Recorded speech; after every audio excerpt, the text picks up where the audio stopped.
Agent Molt in Light Duties Part 5. Molt's stomach was worse than ever. Here he was, a lizard person of the reptile folk, a humble agent of their paranormal department, in Catford, about to meet with a goddess.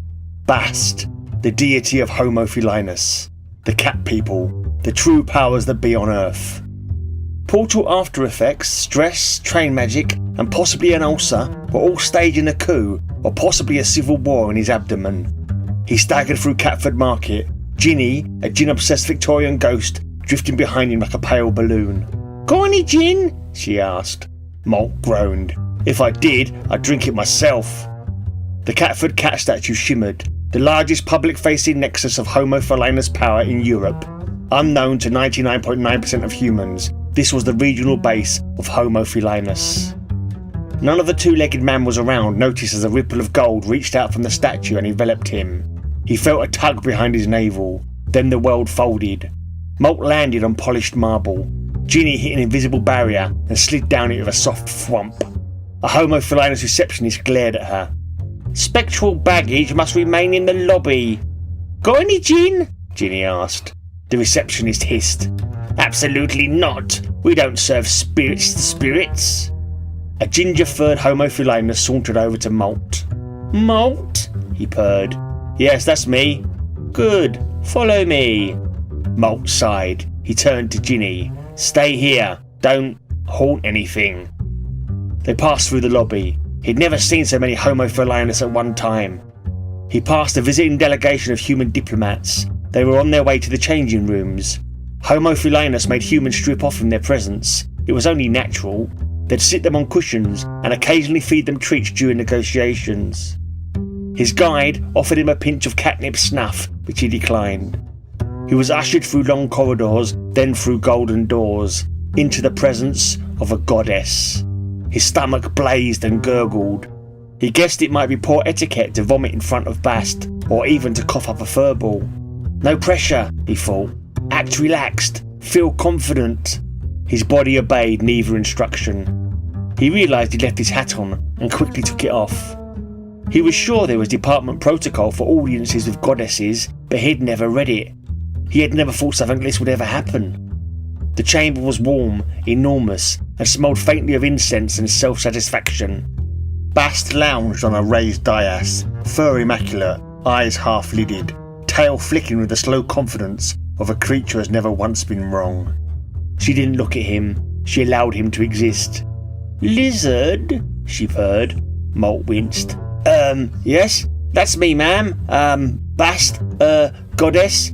He stammered, faltered. "Suffering syphilis. What was the proper way to address the cat goddess?" "Your Holiness?" he offered, part honorific, part question. "Perhaps you should just shut your scales and listen," Bast purred. She looked him over with the expression of someone contemplating pouncing on easy prey. She stretched, claws glinting. "The ghosts, the cracks, the leakage. I know what's causing it." She yawned, almost bored of his company.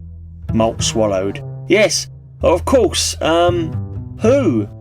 Bast's ears flattened just for a heartbeat. "Anubis." Molt blinked. "The jackal god?" "There is only one," she said, with a tone that suggested she was still annoyed about that. She paced, tail swishing. "He seeks to return. The duat strains. The dead spill out. The cracks widen. He pushes. I would prefer he remained where he is. This realm is mine." Molt hesitated. "Aren't you two related?" Bast sniffed. "We are not family. We were colleagues. And I do not like him." She flicked her tail. "You will fix it." Molt stared. "Me? You are deniable, expendable, and not a cat." He nodded, accepting all these as truths, whether he believed them or not. "I trust you to keep totally silent about this conversation and not disclose it to anyone, anything, ever."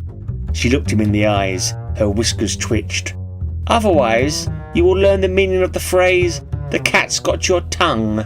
She produced a bronze device from thin air, jackal-headed, ringed with hieroglyphs, humming faintly.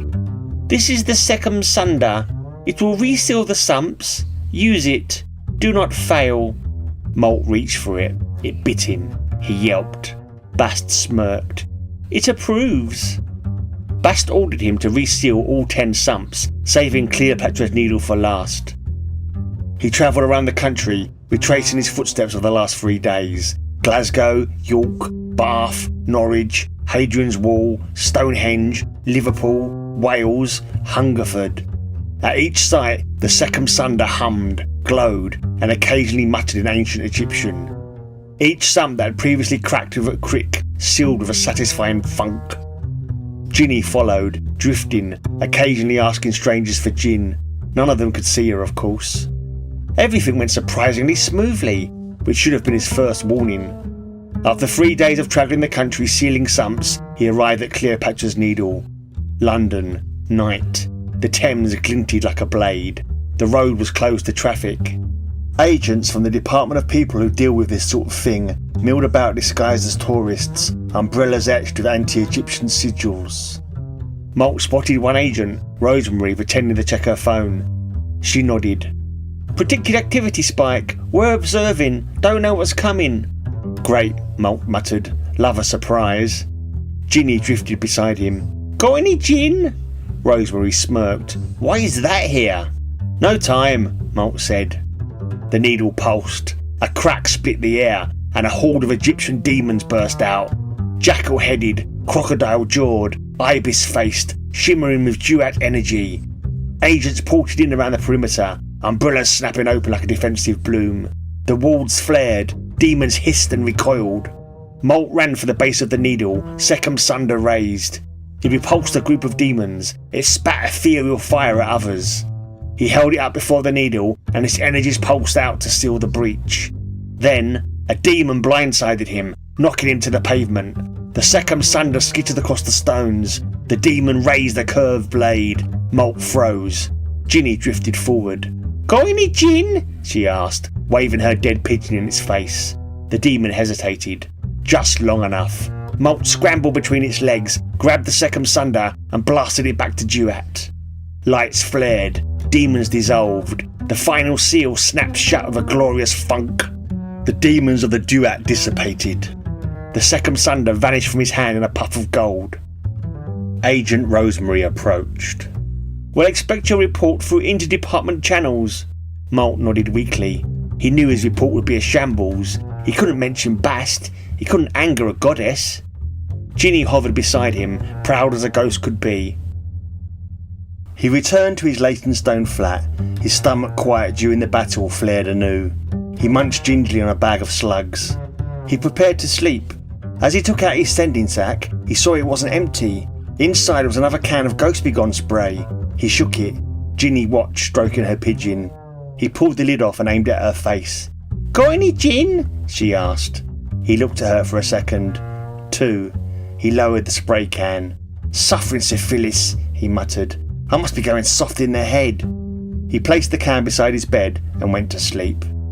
Back at HQ, Molt was raked over the coals. He refused to give full disclosure. He refused to mention Bast. He refused to anger a goddess. He was written up for insubordination, obfuscation, and inappropriate spectral fraternisation. His department boss Crix was livid, shouting and licking his eyeballs in a frenzy. Molt let it wash over him calmly. Better he spray me with spittle in a fury than I annoy the cat goddess, he mused. He went home exhausted, his stomach churning and gurgling, making noises like it was trying to summon an elder god. A parcel waited on his doorstep. A flask, warm, smelling faintly of bergamot and something older. A note, for your stomach, Beryl. A care package from the Department of People who deal with this sort of thing's head tea witch. He drank. The pain vanished. Completely.